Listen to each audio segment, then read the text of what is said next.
Supreme Chakma তার Facebook আইডির নাম। তিনি লিখেছেন, "নিলয় ছাড়া আর কি কোনো নায়ক নাই?" না, অনেক নায়ক আছে।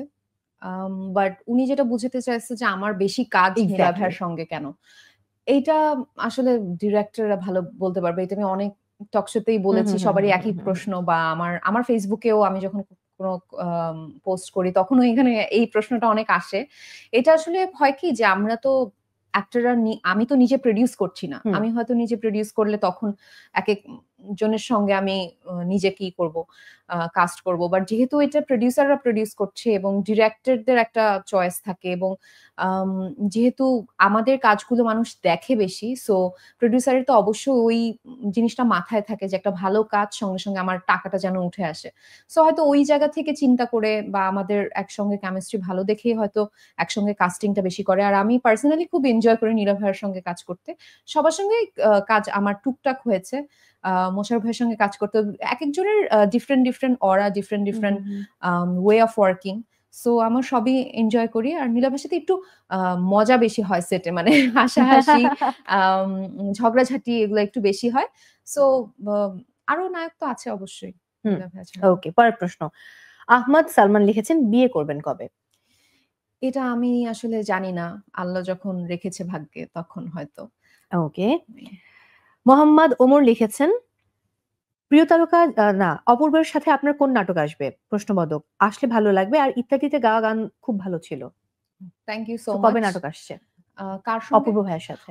অপূর্ব ভাইয়ার সঙ্গে ইদানিংকালে কোনো কাজ আমার আসছে না। কারণ অপূর্ব ভাইয়া তো এখন নাটক কমিয়ে দিয়েছেন। হুম, সো হুম, হুম, হুম, হুম। ইদানিংকালে কোনো কাজ ওকে। আসছে না। এমডি মুর্শিদ আলম লিখেছেন, "প্রিয় তারকা জান্নাতুল সুমাইয়া হিমি, আপনার এই সুন্দর নামটা কে রেখেছিল?"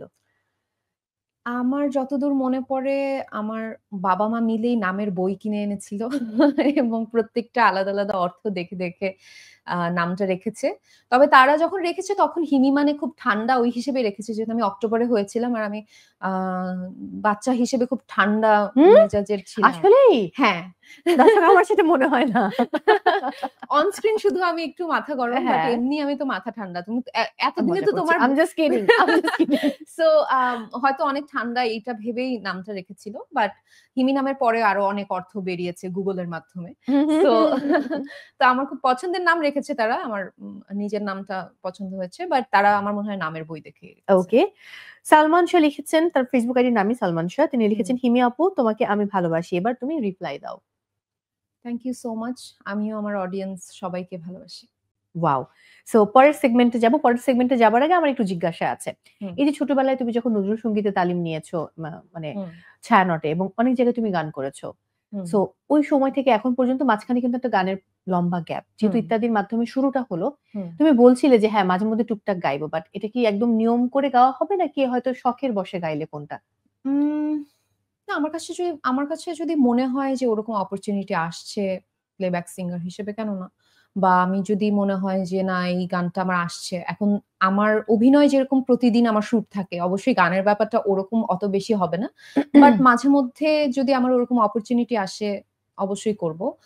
আর আসলে নজরুল সঙ্গীত দিয়ে শুরু আমি বলব না। আমার ১ম এ শুরু হয়েছিল কিন্তু পল্লীগীতি দিয়ে। আমি সব ও ধরনের আচ্ছা, গানই ওয়াও! শিখতাম। হু, হু। হ্যাঁ, তখন আমি হচ্ছে সাধনা মিত্র ম্যামের কাছে শিখতাম।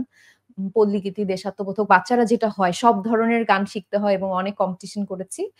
আ ছায়ানটে যখন আমি গেলাম তখন আমাকে একটা চুজ করতে হতো। তখন আমি নজরুল সঙ্গীতটা হু, বেছে হু, নেই হু। এবং ছায়ানটে যাওয়ার পরে আমি হচ্ছে ফেরদৌসা ম্যামের কাছে শিখি।